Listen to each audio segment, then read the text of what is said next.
Hello friends, आज मैं आपको जो क्वेश्चन कराने वाला हूँ ये क्वेश्चन असिस्टेंट ग्रेड 1992 और आरआरबी 2008 में आया हुआ है। तो चलते हैं इस क्वेश्चन की तरफ, करते हैं इसे सॉल्व। सबसे पहले करेंगे क्या, क्वेश्चन को अच्छी तरीके से पढ़ेंगे। एक व्यक्ति शांत जल में 6 किलोमीटर प्रति घंटा की गति से नाव चला सकता है, यानी कि शांत जल में नाव की चाल जो है वो है 6 किलोमीटर प्रति घंटा। एक नदी में नाव चलाने में समान दूरी, यानी समान दूरी है, उसे धारा के विरुद्ध जाने में तथा धारा के साथ जाने की तुलना में दुगना समय लेता है। यानी कि वो जब नदी में नाव चलाता है तो वो धारा के विरुद्ध जाता है, तो वो धारा के साथ जाता है, उसकी तुलना में धारा के विरुद्ध जाने में दुगना समय लेता है। तो नदी की धारा की गति बतानी है हमें, हमसे पूछा जा रहा है धारा की गति को हम बाई मानते हैं, y equal to question mark. अब हमें करना क्या है, एक्स की वैल्यू हमें दी गई है, शांत जल में नाव की चाल हमें दी गई है 6 किलोमीटर प्रति घंटा। दूरी हमें समान बताई गई है, तो दूरी हमारी समान है। और हमने यहां से एक फॉर्मूला पढ़ा हुआ है कि दूरी बराबर चाल गुणा समय। अब हमने वो क्या कहता है कि धारा के साथ जाता है, धारा के साथ जाने में जो समय लेता है उस समय का धारा के विरुद्ध जाने में दुगना समय लेता है। तो धारा के साथ जाने में वो लेता है 1 घंटा। धारा के विरुद्ध जाने में, मान लीजिए धारा के साथ जाने में वो 1 घंटा ले रहा है, तो धारा के विरुद्ध जाने में इसका दुगना लेता है, तो धारा के विरुद्ध जाने में लेगा 2 घंटे समय। अब मल्टीप्लाई कर लीजिए x प्लस वाई, इसमें कर लीजिए 2x माइनस 2y।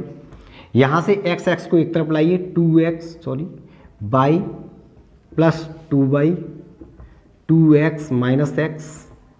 यहाँ से हमारा निकल आएगा x equal to 3y। x की वैल्यू हमें दी गई है 6, तो 3y इक्वल टू 6, 3 से इसे काट देंगे, y इक्वल टू 2 किलोमीटर प्रति आवर। यही हमारा आंसर है, यानी कि हमारा आंसर 4 बिल्कुल राइट है। अगला, इसको हम यदि हम x की वैल्यू यहीं पुट कर लेते तो क्या होता, यानी कि x प्लस वाई 1 घंटे का समय ले रहा था धारा की दिशा में, और x माइनस वाई धारा के विरुद्ध जाने में वो इसका दुगना समय ले रहा था। तो हम क्या करेंगे, 6 की वैल्यू यहीं लगा लेंगे, x 6 प्लस वाई इंटू 1 और 6 माइनस वाई इंटू 2। तो यहाँ से निकल आएगा 6 प्लस वाई, ये हो जाएगा 6 2 या 12 माइनस 2y। अब वाई को एक तरफ लाएंगे 3y, और ये हो जाएगा 12 माइनस 6, यानी हमारा निकल आया 6। 3y इक्वल टू 6, 3 से इसे काट देंगे तो y इक्वल टू 2, तो y इक्वल टू हो जाएगा 2 किलोमीटर प्रति आवर। यानी कि 6 की वैल्यू हम यहीं पुट कर लेते तो भी हमारा आंसर यही निकलता। अब इसका एक और शॉर्ट ट्रिक देख लीजिए। शॉर्ट ट्रिक क्या होती है इसकी, यहाँ से पूछी जा रही है धारा की गति। तो धारा की गति है हमारी y, हमें दी गई है नाव की चाल हमें दी गई है, तो हम लगाएंगे नाव की चाल मल्टीपल y। अब धारा के विरुद्ध जाने में वो दुगना समय ले रहा था धारा की दिशा में जाने में, तो धारा के विरुद्ध जो जा रहा है उस समय को लेंगे, और उसमें से धारा की दिशा में जो जाने में समय हमने लिया है वो हमारा 1 घंटा था, उसको लिखेंगे, माइनस करेंगे इसमें से।